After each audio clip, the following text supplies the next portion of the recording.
Hello, we're here today with Ken Rhoads. Ken's a member of the Arizona Drag Racing Legends group. We're going to talk to Ken about his days in racing in Arizona and his memories and his thoughts and what drag racing meant to him. So, Ken, welcome. Thank you. How long have you been in Arizona? Since August of '72. Where did you migrate from? Actually, I was in the Air Force at the time, and I'd come from Warner Robins, Georgia. So were you stationed here first? No, I was stationed at Luke last. Oh, well, I mean, that's why I'm sorry. Before Yeah. you retired, Before I got out of the Air Force, I was at Luke. Yeah. What was your specialty? Nothing. No, actually, I was air passenger. But when I was at Kadena, Okinawa, I worked on C-141s and C-5s, and then when I got stationed at Luke, they didn't really have an air passenger specialist need, so I assigned myself to base operations, and that's where my office was anyway, so I would just go and do everything with the base operations officer. If we had an alert, say we had an F4 that had hot brakes or no brakes or gear up or something, I would go with the base operations officer next to the runway, and that's what got me interested in emergency services. And after I got out of the Air Force, after a few years, I got on the Feeding Fire Department for 26 years. You became one of our first responders. That's what I did, and I never looked back. I still miss it to this day. Well, thank you for your service in both ways. It's really great of you to have done that. I actually enjoyed everything. I enjoyed the Air Force and I enjoyed the fire department. Every day going to work. So.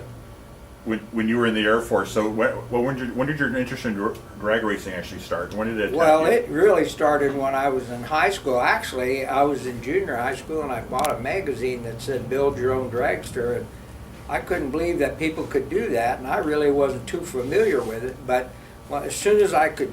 Old enough to go to Warner Robins Dragway, I used to go there on the weekends. And that was pretty much it. Now, in high school, living in Warner Robins, Georgia, my dad was at the Air Force Base. We knew Cheryl Greer. He had a shop right down from the high school, and I used to hang out there. In fact, his wife and my dad worked together in the same office. And so it was kind of a family deal, but when I wasn't working, I was hanging around Cheryl Greer. And it's really funny, right before I went to Okinawa, I spent the whole month with Cheryl Greer, and we had gone to Atlanta to Sneaky Pete Robinson's shop for something. And I remember that we weren't allowed past the first 5 feet in the shop of the doorway. He had lines painted on the shop floor, and there were different colors, and you couldn't go anywhere unless you were somebody special. And I believe it was because he didn't want anybody stealing his ideas. Now, unfortunately, I was on Okinawa when Sneaky Pete got killed at Pomona. And so that was kind of a sad thing. And I read about that on National Dragster, by the way. So. With that first of all, it was unfortunate, but he was very much the innovator. He was always thinking about ways to what did the rule book not say. Well, that's right, and after I met him, I really tried to learn as much as I could. For one thing, he was famous, and I like famous people. So you talk about Okinawa and the National Drag Show. That was your lifeline to what was going on. Just talk about Cheryl Greer, which went on to become a national funny car He world did, champion. and unfortunately I was not around. I was overseas when he did that, and all I could do was read about one of my close friends and how much all he went through, the fire and the fact that he was burned, and all the people that helped him to get his car back together to where he could. I think he ran Don Prudhomme in the final. He was at Ontario Motor Speedway, yep. And I was there, and that was quite an awesome story. Yep. And everybody pitched in. The teamwork of the drag racers. I can do this. I can hear what you need. We can all jump in and help you. Cheryl Greer was quite the guy. He was really friendly. I have some interesting stories. I won't go into them here, but he was a great guy, and I really loved hanging around his shop. I learned a lot of stuff. He's quite the character, but we were pretty close friends, and I was out here in Arizona when he passed away. Yeah. So But he was mentored you a lot in the yeah, drag racing. I learned a lot, especially about Hemis and you know, things to do and things not to do. And I always wanted to really go fast. And you know, I come back from Okinawa, and there was the Econo dragster fad going on. And I said, well, I can start, you know, I don't want a door slammer, I want to get in a dragster. And I ended up buying a chassis over in Burbank, where my relatives live. But it was a piece of junk. And I got it back over here, and Ed Smith looked at it and he says, Kenny, this is a piece of junk. Go see Bob Truax. Well, I took that thing over to Bob Truax, and Bob Truax says, okay, we can use part of this car, the rest of it we're going to scrap. And he built my first little front-motor dragster with a small block Chevy. But you know, I was still in the Air Force, and I didn't have money to do anything. And I'd go to the races, and I'd see the Carter brothers and all the other guys, the Chandler guys. Oh my goodness, you know, I wanted to be part of that. And I wanted to have a car that looked like the Carter brothers and Dodd. Okay? And so Bob Truax built a car, and I needed a partner. And at that time, I knew who Mike Day was, and Mike Day knew a guy that wanted a dragster, and we ended up being partners, and his name was True Moracle. And he's since passed away. And True was a very weird character, if you will. I mean, we were partners for a long time, but, you know, if I was in trouble at the races, it was because of True. Okay, and he was like, I had to put the muzzle on him, and I had a choke collar and a choke chain that I used to jerk his chain if he got out of hand. And we would take turns driving the car. And I remember we would go to the drag races, and we would get there early, and we'd be in the 8-car program, and then the Carter brothers and Dodd would come through the gate, and we were on our way home. They would kick us out of the 8-car field. That went on for about 6 months, and I was really upset about that. So I thought, well, I'm going to go befriend Ray Carter, and maybe I'll learn something. And I did. I learned a few things, and we made some changes. Some of the changes I did in the car, I wouldn't even be able to tell True, because he'd be all against it. But he was a good driver, and we, like I said, we'd take turns. So it got to where we were far enough into the show that Carter couldn't knock us out. But a lot of times we would meet him first round, because we'd be the 8th qualifier and he'd be the first one, and then we'd be on our way home. And that didn't set well with me either, except that by now I was getting pretty close to Ray. And you know, we started, I have a photograph here of us with the car the first time on Rose Garden Road up in North Phoenix. And it was nothing around it. We were just out in the middle of the desert. We unloaded the race car, and that was the first time we'd ever run the engine and ran the car on a public street. And we got better. We started out with a 4-barrel carburetor, and then we found a set of Hilborn injectors, and we ran it on gas, and it was C gas. And you know, we just kept going. I think we then put some alcohol in the car. And then for one of the events, or a couple of events, we put like 15% nitro. And we set the Sea Fuel AHRA record in Tucson. I mean, we killed it. And I wasn't even aware what the record was. We just wanted to go fast. And of course, since AHRA's history, we still have the Sea Fuel dragster. AHRA was huge in the Southwest. It was. And that's, you know, when I was on Okinawa and getting ready to come back from overseas, you have to fill out what is called the dream sheet. Well, I wanted to be in Southern California. So I picked every place in Southern California that had an air base, and my last pick was Luke Air Force Base, because that was the next closest place to Southern California, which is what I got. And I had done some research about AHRA and Beeline Dragway, and so when I was assigned to Luke, I was happy. I was close to California and had relatives there, and I was close to Beeline Dragway. So When you progress with your first car, Yeah, and True went forward with it. But how many cars did you race along the way? I only had 2 cars. Okay. After we had started running pretty good with this front motored car, I ended up buying one of Mark Niver's chassis. And that's the car that we raced, injected on nitro, small block, supercharger with the small block, me and True. We went to Orange County one evening and for a division race, I think, and it ran 7 flat at 195 miles an hour, and we were good enough for the 19th car.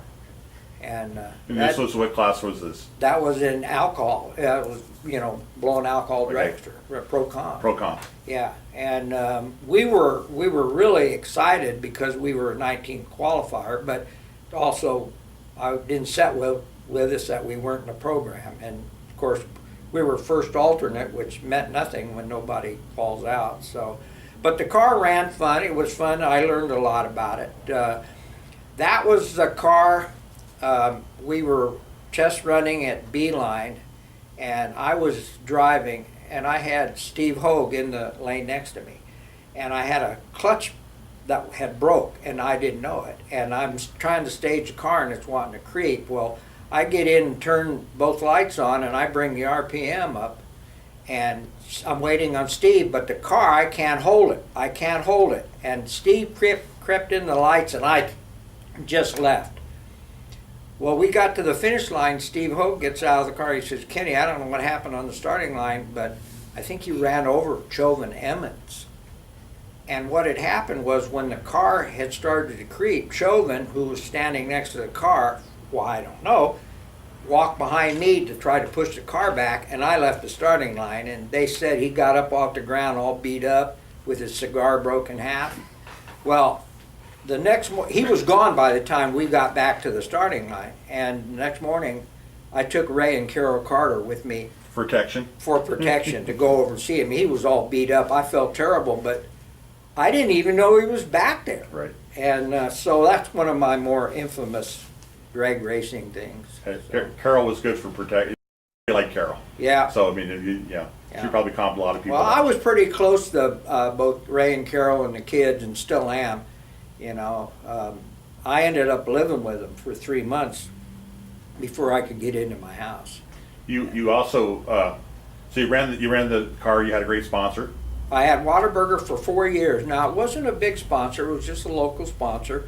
They got their money's worth because we would go to high schools and do automotive classes, and we would have Whataburger Day at Tucson Drag Racing at Dragway, where we would take the car to a Whataburger all day and then give Whataburgers away in the stands, and yeah, we did really good. And that was both with the front motor car and the rear engine car. In fact, the CEO of Arizona for Whataburger was so excited. He used to come with us to the drag races, and he would ride in the truck and ask questions and loved messing with the car. It was really a very good relationship. Although I did get a call from him one time saying that, hey, Whataburger or NHRA is here and they want us to sponsor somebody else, that you're no good. Thank you, NHRA. Well, I think that you're in the, I can just you rest assured that you were on a list with many people who were in the same situation. Oh, I'm sure of that. That was the rambunctious ad salespeople for Yep. NHRA trying to say, oh, look at this, but I you didn't did well really, with the car. I didn't really ever hold NHA that against them, because I knew how things were. Well, you had a great relationship with Whataburger, and also it was what you were known by, the Whataburger car. It wasn't, really wasn't. We had that was the name of your car. Yeah. And so you're synonymous with that. Well, we had them for 4 years, and I think it was a great relationship, and we did well by their sponsorship. Never had any problems. I think we were always a good steward of the Whataburger logo. So along the way, you got some great mentors here in Arizona. What tracks did you race at? Well, we were for the front motored car and the small block Chevy. we had gone to Bakersfield and Orange County and here, and Mel Larson's Tucson Dragway. When True left the group and I went and partnered with Gene Rickard after Mark Niver and Gene Rickard split up, we went to a lot of other places. We went to Pomona multiple times. I never had our car at OMC, although we'd been there many times. I'd gone there with Mark Niver multiple times. I don't know how many times we went to Orange County. What's his name? Would call me on the phone and said, "Hey Kenny, your truck is parked at the gate." It had driven over there by itself. You know, I said, "Well, just send it back. It knows its way home." So, and that was after Beeline had closed down and before Firebird had opened, and we didn't have any tracks close by. In fact, I'd gone over there with Art Nolte, and I think Art was driving the car, and we went over there and made a couple passes, and then I think the idler pulley on the supercharger rig come loose, and we were trying to jury rig it, and Art finally says, "Nope, we're done. We're gonna get hurt. We're done. We're going back to Phoenix." So that was an interesting thing. But I wanted to go fast. And so when Gene Rickard came on board, it was just me and Gene Rickard, and then Jerry Hardick come on board. We started with a cast iron 392, and I blew that up in a million pieces at Orange County Raceway. And it was really flying, and it blew up, and I knew it was. I could see the glow from the fire, and I could see the fire truck pull out at the other end, and that engine had split in two pieces. Just like most cars that ran really good just before it blew up. I was thinking, man, this is cool, bam, and that was, oh crap. So it was like 6 months before we could go racing again. But then when we started again, we had a Donovan. And Gene Rickard made his own heads, and he made his own injectors, and they were slide instead of butterfly, and they had a few little problems, but we went to Pomona and did fairly well over there until we ended up being 19th qualifier once again. And but I wanted to go fast, and nitro was getting expensive, and we finally put a supercharger on the car, and then we went to my most infamous time was at Bakersfield Division 7 race, and I did a tremendous wheel stand. It was going to go over on its back, and you think you can catch it. I took my foot out of it, and of course now it's going to slam down, and so you get on the throttle really hard, and now you're just going 150 miles an hour with the front end broke. And I actually have a video of that. It's pretty interesting. So that was one of my more infamous things. But yeah, we stayed. I think we went to Formosa a bunch of times. We went to Fremont a couple times. We were all working, and we really had a hard time getting off to go to these races. And it was a job to, drive over. If you went to Bakersfield and it got rained out, we couldn't really afford to come back the next week. We just couldn't do it. So you're true sportsman racers. Yeah, we were true sportsmen, and NHRA didn't really make it any easier on us. But I wanted to go fast, and I got to do it, and I wouldn't change any of that ever. So, you've had a great time. I had a great time. That's what it was all about. What do you remember most? Oh, of course, the silliness. I remember the wheel stand, and I remember breaking a transmission at Orange County and being disappointed. We got it fixed, though. I remember talking to Larry Sutton on the starting line over at Orange County and meeting so many nice people, and I don't recall any of the professionals. I remember being in the stadium lanes of Tucson, and Tom Hoover came over and was talking to me, and I thought, I'm nobody. That's Tom Hoover.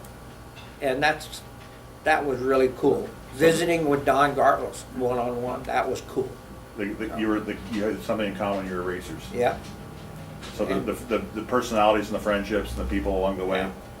That's special for a lot of people. And along the way, you were that to a lot of people, and great memories. We really appreciate having you here today. I'm glad to be here. Thanks for the invite. I'm surprised that I'm a legend. Well, Not my own mind. you know, we have different types of legends, but I you guess are so. definitely a legend. Yeah. And the stories you share will be stories you've shared will be, you know, that's what we're videotaping. We want people to know, you know, that Arizona has been a rich grounds for many great racers came out of Arizona, and then so many great racers are still here.